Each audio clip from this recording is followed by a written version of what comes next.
Next देखो, इस तरह का अरेंजमेंट है कि दो सर्कल अरेंज्ड है, एक बेस है और एक इंक्लाइन लाइन है, और ये इस तरह के ट्रायंगल एक बन रहा है, राइट एंगल ट्रायंगल सिमेट्रिक, और दोनों के एंगल इधर थीटा इधर थीटा।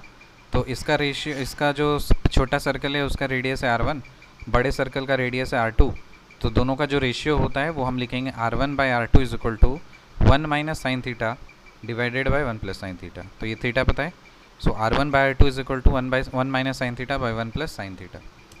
सेकेंड, एक बड़ा ट्रायंगल है, उसके अंदर एक बड़ा सर्कल है और तीन कोना पे छोटा छोटा सर्कल्स हैं।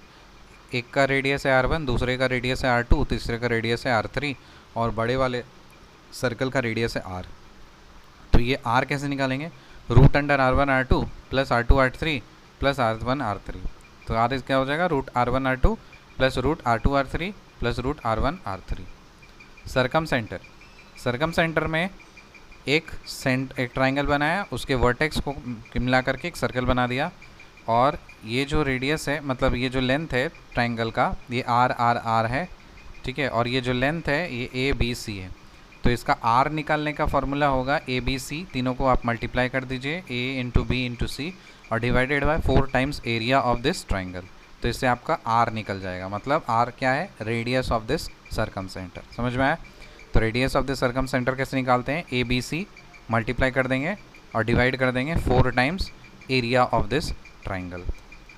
अब एक ट्राइंगल है और उसके बेस में बहुत सारे छोटे छोटे सर्कल्स बना रहे हैं, एन सर्कल्स है सपोज, और इसका जो वर्टिकल हाइट है, मतलब इसका जो हाइट है वो h है, और इसके साइड्स हैं ए बी सी। तो ये फिगर आपको याद रखना है। तो n क्या है, n circles of equal radius on the base, ठीक है। मान लीजिए इसमें यदि अगर आपने n सर्कल्स बनाए, 5 सर्कल्स बनाए सेम रेडियस का, तो n की वैल्यू 5 हो जाएगी। 4 सर्कल बनाए तो n की वैल्यू 4 हो जाएगी। तो इसका जो छोटा रेडियस का जो सर्कल का जो रेडियस है उसका फॉर्मूला होता है r is equal to area of triangle divided by s plus n minus 1 into H. So r is equal to area of triangle that is delta divided by s plus n minus 1 into H. S है आपका semi perimeter that is a plus B plus C divided by 2, और area हम लोग तो Heron formula से जानते हैं s into s minus a, s minus b, s minus सी।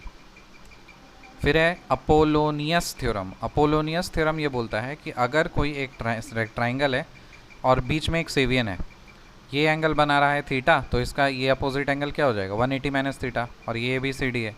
तो A B square plus A C square that should be equal to 2 times A D square plus B C square divided by 4।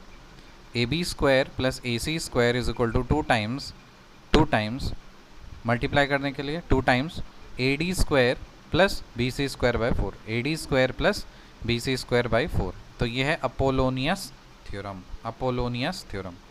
अब एक relation होता है कि 1 less than summation of the sides of triangle divided bye summation of medians of a triangle. इसका जो ratio होता है वो होता है 1 और 4/3 के बीच में। So 1 less than summation of sides of triangle by summation of medians of triangle is less than 4/3। Area of a triangle is equal to 4/3 times area of triangle made by its medians.